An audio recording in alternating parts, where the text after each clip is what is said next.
عزیز طلباء و طالبات السلام علیکم۔ آج کی ویڈیو میں ہم دیوان کے بارے میں پڑھیں گے کہ دیوان کس کو کہتے ہیں، لیکن اس سے پہلے آپ میری ویڈیو کو لائک، شیئر، سبسکرائب اور واچ ضرور کیجیے گا۔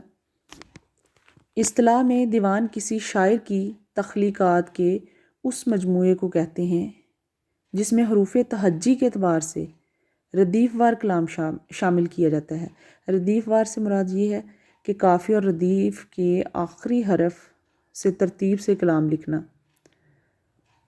اشاعت سے پہلے جو چیز بیاض ہے، یعنی کلام شائع ہونے سے پہلے شعراء کی ڈائری میں جو کلام لکھا جاتا ہے، وہی بعد میں جب شائع ہو جاتا ہے تو پھر اسی کو دیوان کہتے ہیں، یعنی اشاعت کے بعد وہی چیز دیوان ہے۔